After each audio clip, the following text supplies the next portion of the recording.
Alors, trouvez-vous qu'être marcheur est une question de famille ou bien une personne qui n'a rien à voir avec la société a toutes ses chances d'être acceptée? Ben, nous, à notre niveau, pour moi, je pense que dans beaucoup de sociétés, et c'est ça peut-être un peu qui devient la faiblesse à l'heure actuelle, c'est que toutes les sociétés avaient principalement un esprit de famille et c'était fort familial. Malheureusement, les années passant, ben, c'est bien connu, un après l'autre, ils disparaissent. Et disons que l'engouement que nous avons connu dans les années, je vais dire 60 et tout ça, n'est plus le même à l'heure actuelle. C'est même triste de voir ce changement de mentalité, ces changements de mœurs qu'il y a dans tous les niveaux. Où nous éprouvons même, nous, Madeleine, d'ailleurs ça a été débattu plusieurs fois, nous éprouvons même une insécurité, si on peut dire comme ça. Mais si avant nous avions pris l'habitude, comme Joss l'avait dit tout à l'heure, et je m'en excuse que j'avais oublié ce point, le vendredi, nous avons, comme toute société, je pense, notre dernière réunion. Et cette dernière réunion, nous en profitons pour fleurir toutes nos épouses qui, à cette exception, sont invitées à notre dernière assemblée, parce que les autres assemblées se font uniquement entre nos membres. Et là, nous fleurissons toutes nos femmes et nous les remercions chaleureusement de ce qu'elles ont fait pendant l'année, parce qu'il faut bien dire, pour être un bon marcheur, il faut avoir une bonne épouse. L'un ne va pas sans l'autre. Et notre habitude, c'était de monter au chapiteau pour écouter l'opéra Bayonne. Et en plus, dans l'opéra Bayonne, c'était pratiquement tous les musiciens de la fanfare d'Amsureur. Donc c'était déjà un début de retrouvailles de famille le vendredi soir. Et pour des raisons de dégradation à ce niveau, je m'excuse de le dire, mais nous restons dans notre local, nous ne montons plus à Jumet. Donc quelque part, vous voyez que les habitudes doivent changer par ce changement de vie qui n'a plus rien à voir avec ce que l'on connaissait avant. Je peux encore dire que de mon temps, j'ai encore connu ici le parc où l'on dansait. Hein, c'était avec 5-6 cafés sur la place d'Aisne, c'était quelque chose de fantastique. Moi, mon premier local du temps que j'ai été dans la marine anglaise, c'était à la Guinguette, chez Marle. Mais tout ça, c'était des endroits où on savait s'amuser, c'était fantastique. Maintenant, beaucoup de choses ont disparu, malheureusement. Il faudrait quelquefois essayer de trouver des endroits pour pouvoir boire un verre à l'aise, parce que hein, ça a disparu un peu partout. Donc, je dois dire que, pour moi, la Madeleine, les sociétés, au départ, c'est beaucoup familial, c'est les oncles, les tantes, les enfants. Ça, c'est ce que nous avons connu avant. Maintenant, hélas, les vieux disparaissent et les jeunes pensent toujours évolutionner, mais je ne pense pas qu'ils voient ça du même optique que nous, purs jumétois. Et un exemple, c'est que si vous prenez chez moi, chez moi maintenant, cette année-ci, on va être presque 10 de la même famille. C'est ce que je souhaite à tous les anciens, que leur famille continue à tenir le flambeau. Mais ça devient très difficile, il faut le reconnaître. Il faut être très honnête, tout devient très onéreux, donc vous voyez. Et alors, pour être chez nous, par exemple au Maréchaux, eh bien, ça a toujours été mon principe dans tous les domaines. Toute personne a le droit de se présenter et il a, après connaissance des statuts de la société, il a un an d'essai comme n'importe qui peut avoir. Moi je dis, il faut donner toujours sa chance à tout le monde. Et c'est au bout d'un an que, bon, tout d'abord, le membre en lui-même, ou ça lui plaît ou ça ne lui plaît pas, ça peut arriver aussi. Et nous, s'il est convenable, pourquoi ne pas le tenir? Donc je suis partant pour donner sa chance à tout le monde. Et bon, c'est un choix personnel, et jusqu'à maintenant, ça a bien fonctionné. D'ailleurs, tu vois, c'est tel que je n'ai jamais refusé personne. C'est sûr. Allez, Joss. C'était quoi la question encore? Trouvez-vous qu'être marcheur est une question de famille ou bien une personne qui n'a rien à voir avec votre société a ses chances d'être acceptée? Dans notre groupe, tout qui se présente, en général, est accepté, mais 1 an à l'essai. Il y en a qui ne font même pas 1 an parce que ils se font déjà remarquer avant de commencer la Madeleine, donc ils sont déjà éjectés avant de commencer. Bon. Dans notre groupe, nous avons un inconvénient. C'est-à-dire qu'il n'y a pas de femmes et pas d'enfants. Donc tout membre qui vient est un membre masculin. Au bout d'un certain temps, c'est déjà arrivé très souvent, le mari qui fait partie de notre groupe décide de démissionner pour rejoindre sa femme et ses enfants qui font partie d'un autre groupe qui accepte les membres féminins et les enfants. Donc en général, c'est un inconvénient parce qu'il y en a déjà beaucoup qui nous ont quittés et qui étaient de très bons membres.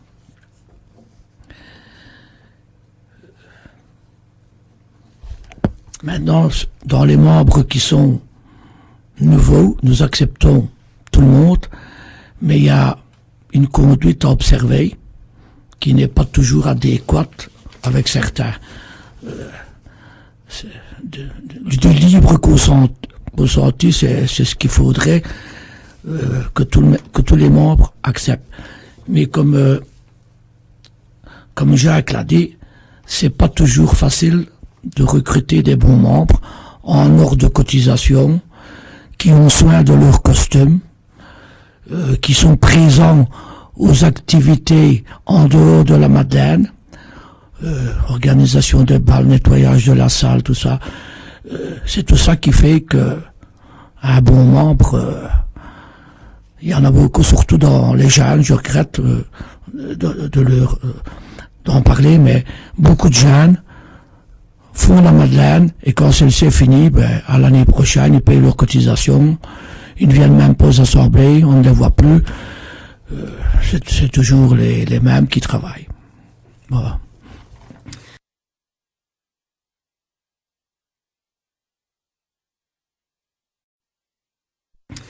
Quelles sont vos sociétés coup de cœur, vos sociétés préférées, à part la vôtre, bien sûr?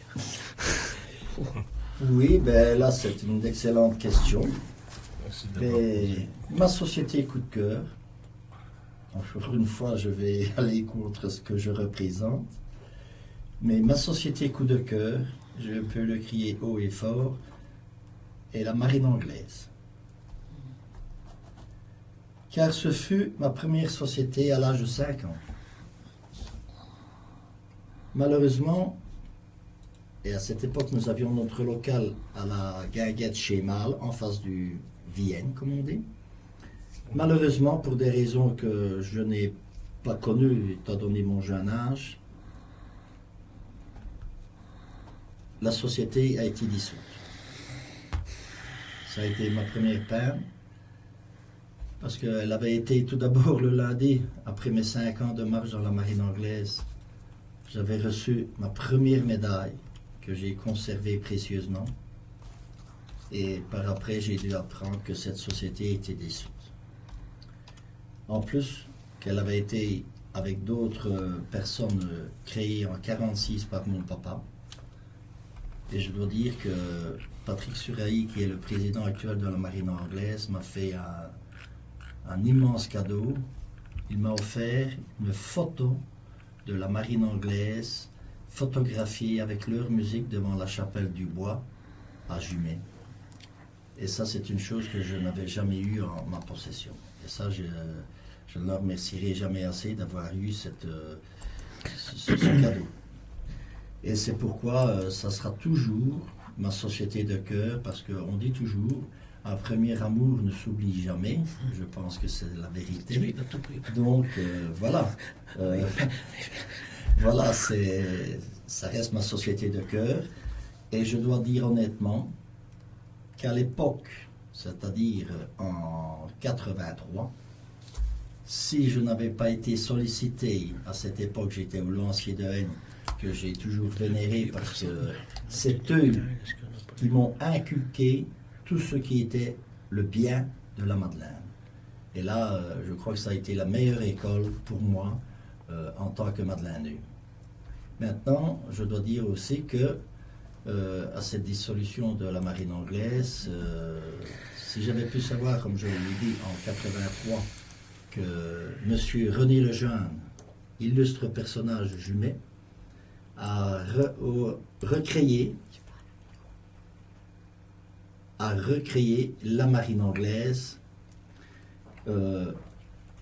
j'aurais été dedans directement, je le dis franchement, et je serais encore à ce jour marin anglais. Ils étaient 7 au départ. Oui, ils étaient 7 exactement, Jos. Et je l'ai su, bon, forcément quand je les ai vus, mais c'était trop tard. Je m'étais engagé à l'escorte de Napoléon à l'époque et j'en étais le secrétaire avec le président Albert Lecomte et le trésorier Marc Dufour. Donc, il y a aussi l'histoire de la cavalerie qui a fait un peu que je n'ai pas fait marche arrière.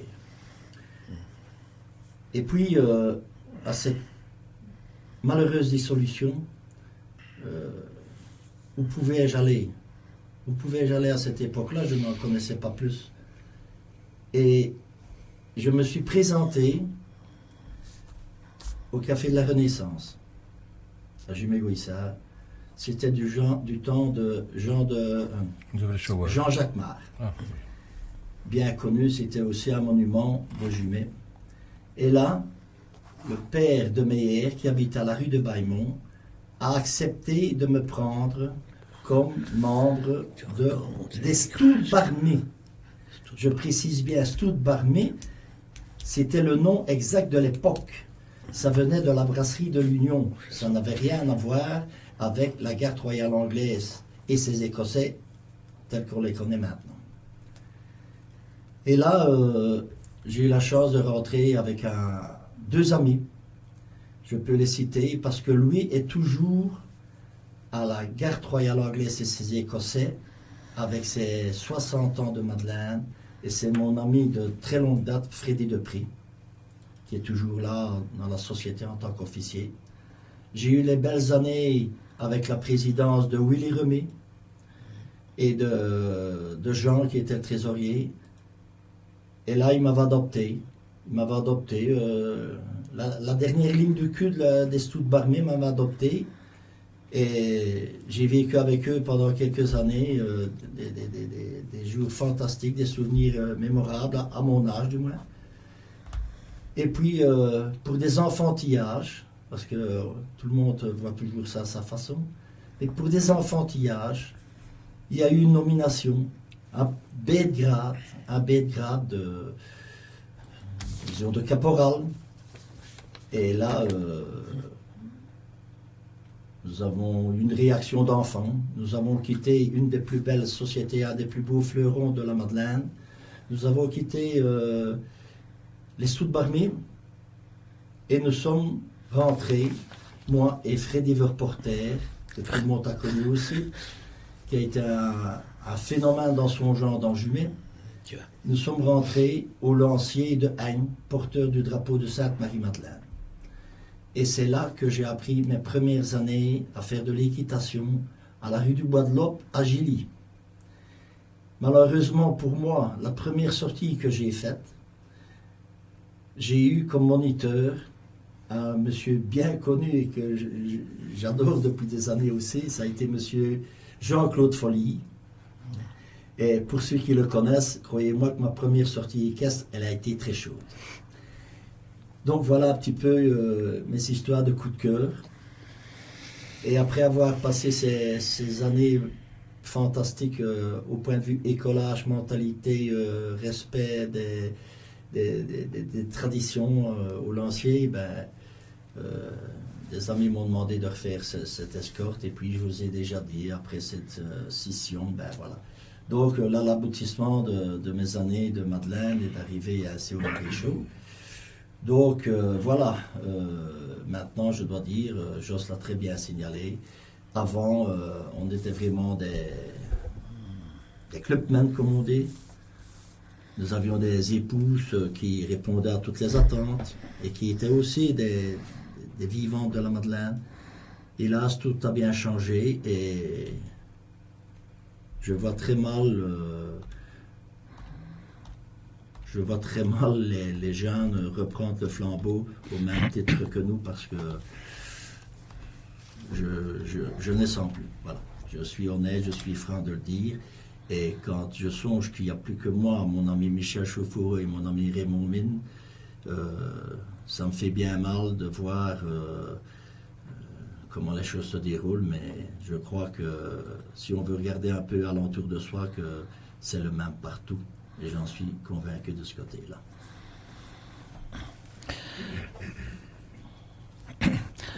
Pour le CIPEI français, dans les sociétés amies, il y a d'abord celle.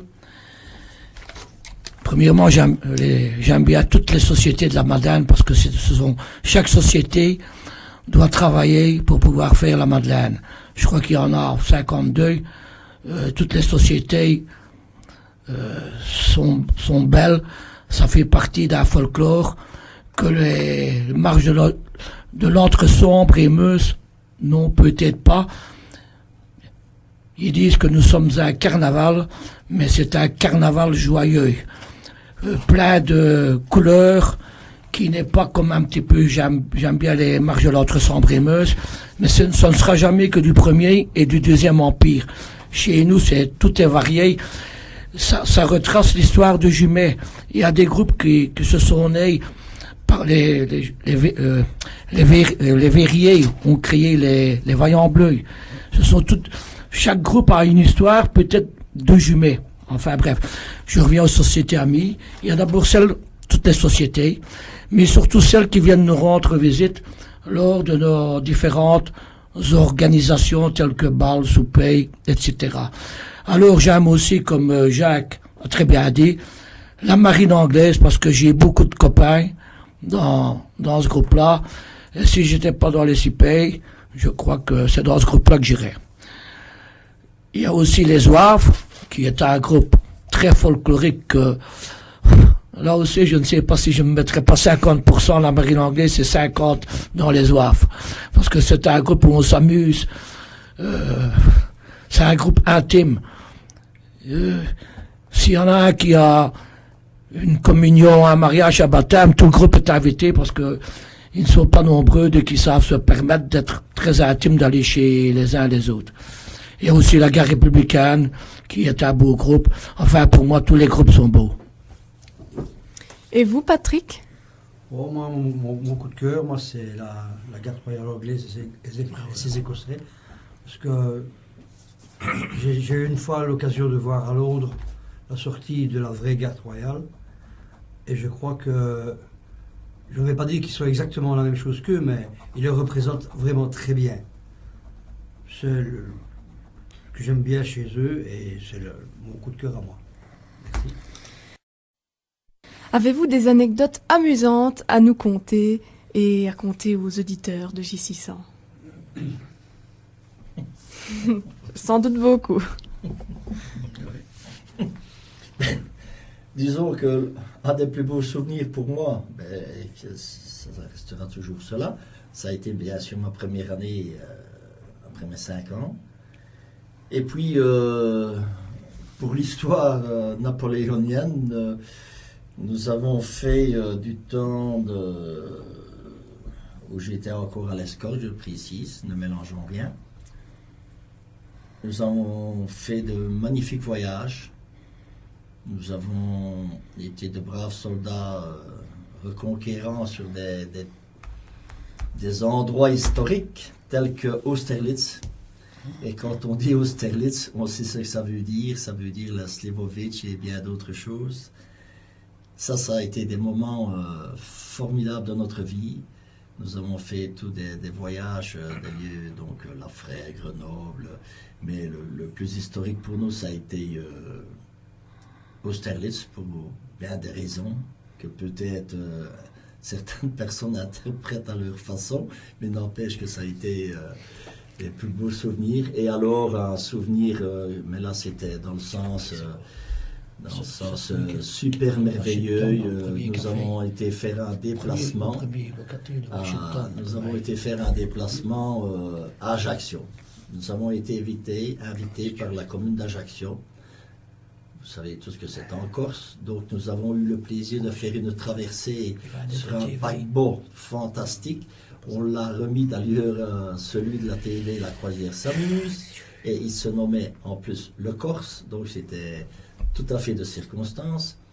Et là-bas, nous avons défilé dans les avenues. Et ce qui nous a marqué le plus là-bas, eh bien, l'empereur est toujours le plus grand personnage de Corse. Parce que partout où nous avons passé, tout le monde aurait voulu nous inviter chez eux pour nous offrir quelque chose, tellement ils étaient fiers de voir ce que nous représenterions à ce moment. Et puis nous sommes allés à la mairie, où là il y a une réception fantastique. Et là nous avons vu des choses que je ne m'imaginais jamais de pouvoir voir de l'empereur. C'était un rêve de pouvoir voir cela. Et pour moi, ça restait Austerlitz et ce voyage à Ajaccio, où nos épouses ont pu nous accompagner en tant que civils. Ça a été les deux choses les plus merveilleuses pour moi. En dehors de la Madeleine, je précise bien, parce que la Madeleine, pour moi, c'est la première merveille du monde chaque année. Voilà. Ça, c'est mon point de vue personnel. Celui qui a de Washington, c'était comment qu'il est mort avec sa femme.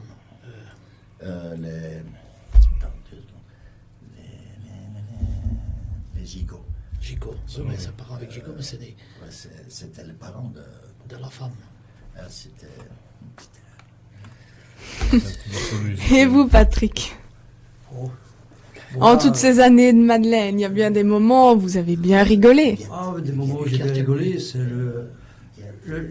mon plus beau souvenir que j'ai le plus rigolé, c'est mon baptême.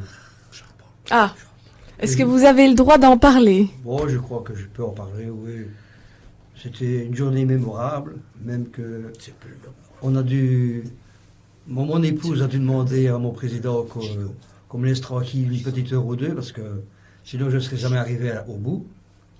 Ce qu'ils ont fait, bien sûr, qu'ils ont accepté. Et c'est après que... C'est là que ça a été mon petit coup de cœur, c'est que quand j'ai été baptisé, que mon président m'a dit, voilà Patrick, tu es un maréchal de l'Empire. Je crois que j'ai fait la seule chose qu'il n'y a personne qui a jamais osé faire. Je me suis précipité sur lui, je me suis assis sur ses jambes, j'étais plein de coquilles d'œufs, j'avais plein de farine sur la tête, j'étais tout blanc, quoi. Alors je dis, si moi je dois être tout blanc, ben, je dis mon président doit être tout blanc aussi. Et c'est ça mon meilleur souvenir de mon baptême. Mais il m'en a voulu après, hein. Mais beaucoup, parce qu'il voulait même me faire payer sur le nettoyage de son pantalon. Hein. Mais enfin, c'était mon coup de cœur. Je repasse après la parole à mon président, parce qu'il a quelque chose à dire là-dessus. Oui, mais justement, il me rappelle certaines choses. C'est que, à l'occasion de mes 10 ans de présidence, ainsi que de mes autres membres fondateurs tels que Michel Chauffour et Raymond Mine, parce que pour moi, ça restera toujours des personnes fantastiques, eh bien, certains membres ont décidé, à l'occasion de nos 10 ans, de nous refaire un baptême comme des bleus. Grand mal leur en a Baptême pris. des anciens, quoi. Baptême des anciens, voilà. Mais grand mal leur en a pris parce que c'est le seul jour, puisque c'était aussi le mercredi comme tout le monde, il n'y avait pas d'exception pour nous, mais c'est le seul jour où nous pouvons officiellement dire que nous avons eu très faim et très soif, car ils n'ont jamais arrivé à suivre notre cadence. Et finalement, les baptisés, ben, c'était eux. Donc vous voyez que ça, c'est un excellent souvenir. C'était encore du temps de notre jeunesse, je le précise. Comme souvenir, il y en a tellement, mais enfin, je m'en souviens quand même. Ma première Madeleine, la veille, j'étais sorti à Charleroi. avec ma fiancée, mais il faut dire que je suis éternellement fiancé. Et en revenant de Charleroi, à la place de Goissard, je vois une échelle contre la façade de monsieur Huguette et Jean-Paul Gigot.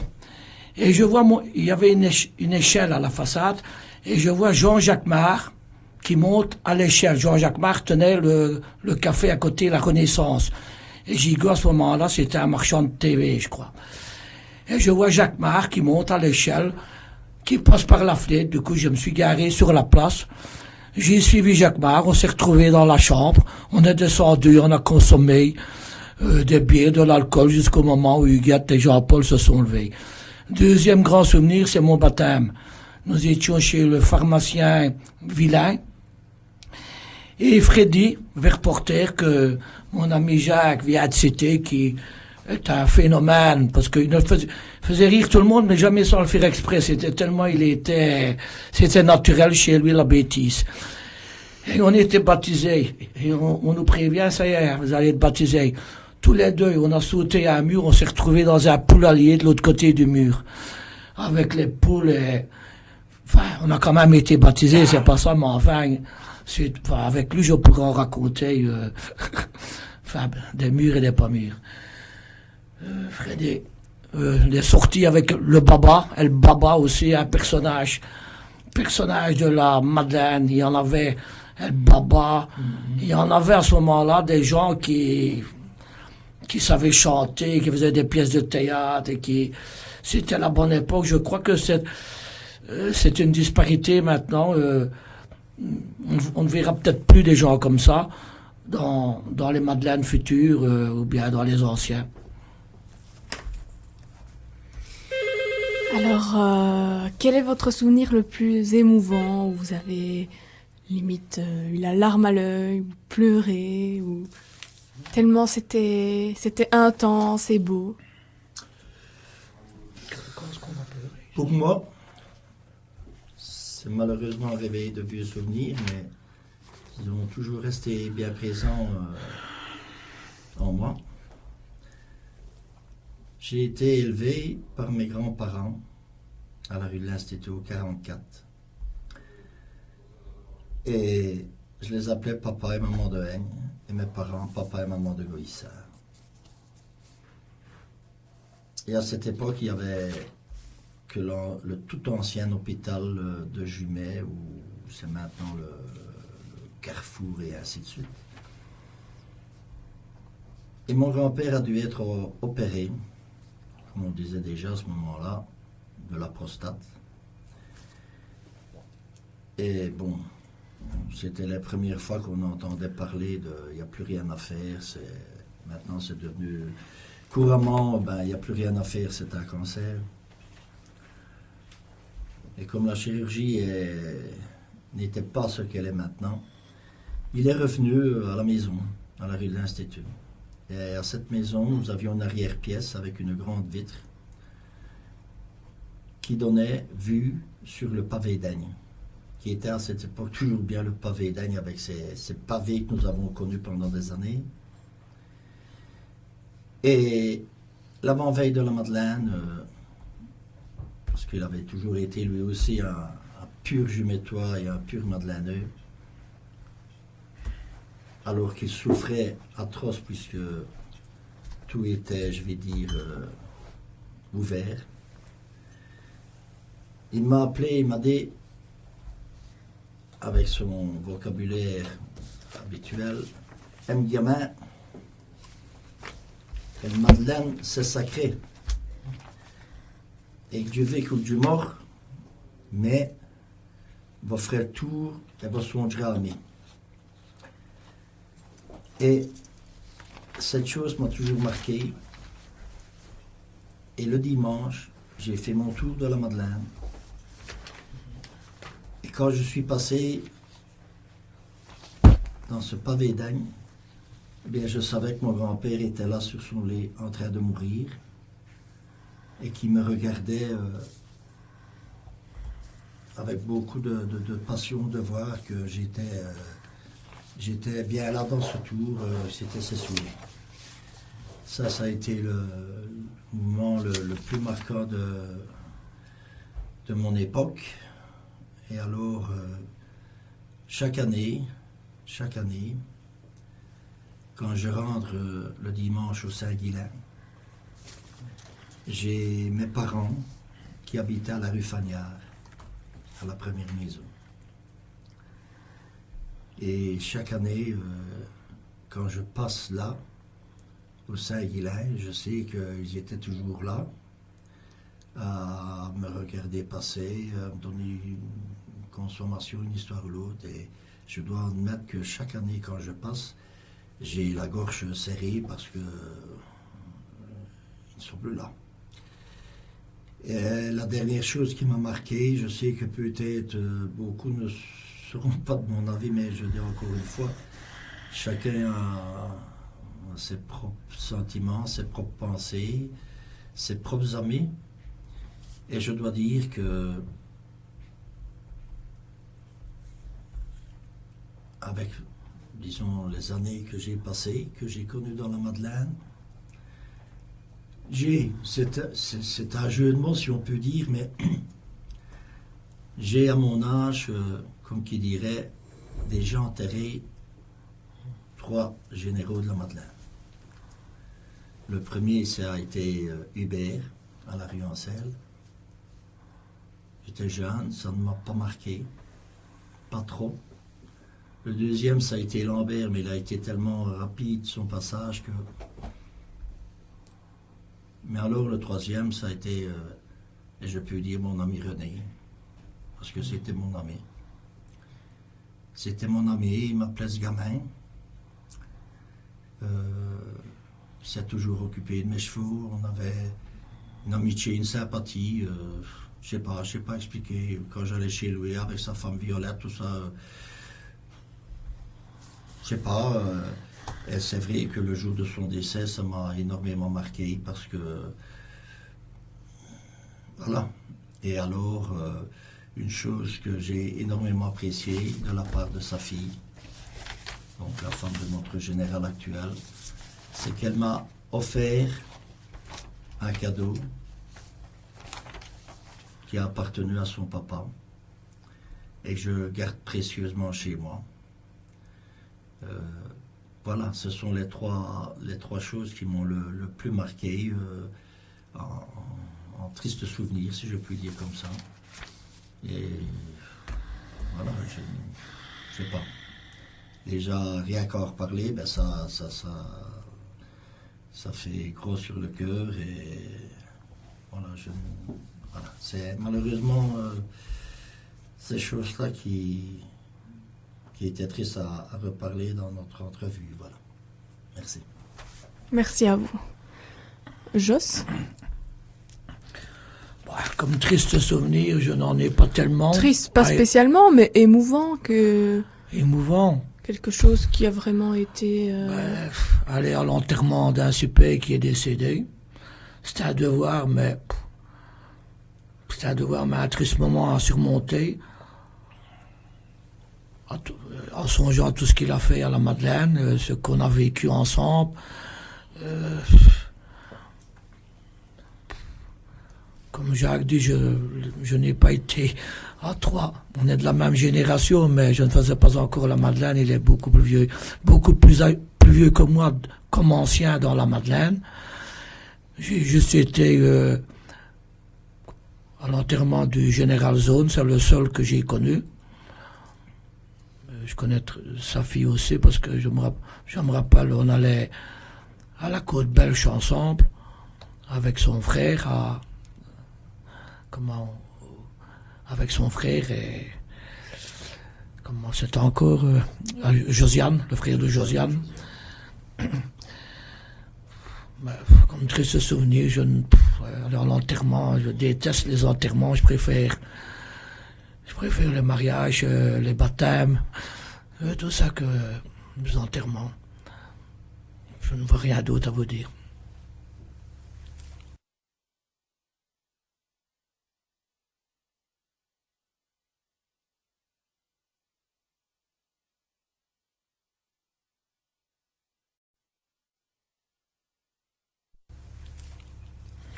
Et donc on va terminer sur une toute dernière question. Qu'avez-vous à dire à la jeunesse jumétoise et de ces quartiers concernant la Madeleine, pour justement l'inviter à un peu plus comprendre ce folklore qui fait partie vraiment de leur patrimoine et de leurs anciennes générations? Eh bien, à tous ces jeunes qui, j'espère, nous écoutent, je ne vous dis qu'une chose. Rejoignez nous. Nous, quand je dis nous, c'est les 50 sociétés ici présentes dans cette Madeleine. Rejoignez-nous et voyez exactement ce que c'est que cette vie de Jumétois, de Madeleine, car on dit qu'il n'y a qu'un jumet, et c'est bien vrai. Et je pense que pour bien comprendre ce que ça représente et pour avoir des sentiments profonds vis-à-vis de cela, c'est de rejoindre les différentes sociétés qu'elles composent. Et je pense que là, nous avons une chance de leur apprendre ce que la tradition de la Madeleine de Jumétois est exactement et représente. Et je pense que sans cela, nous n'arriverons pas à comprendre ce que ça peut avoir comme importance. Mais je pense surtout qu'après les purs Jumétois, il n'y a pas beaucoup de gens qui peuvent comprendre ce que c'est notre belle Madeleine.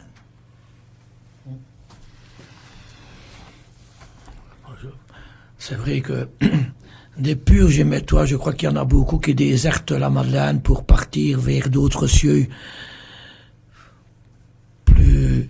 plus avantageux, les vacances, c'est le moment, la Madeleine taupe au moment des vacances. L'homme travaille, la femme aussi.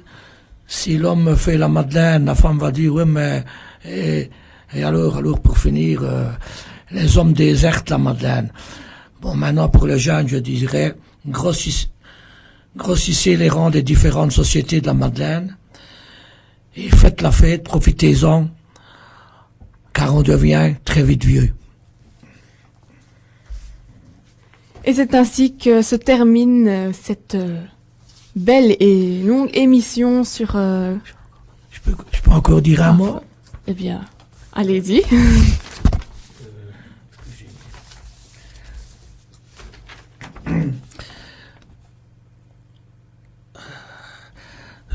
Le mot de la fin des Cipay. Les cirrhoses et les gueules de bois ont encore de l'avenir parmi nous.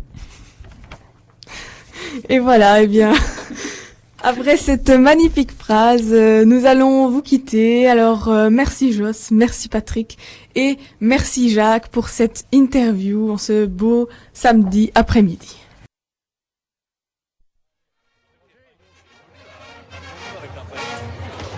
Moi je trouve que le tambour major devrait avoir une moustache comme ça. Parce que ça laisse à désirer, hein. Une moustache de bord, quoi. Ah oui. C'est la marine anglaise qui passe à la tribune en 2012.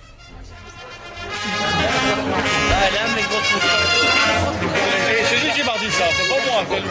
C'est pas vous.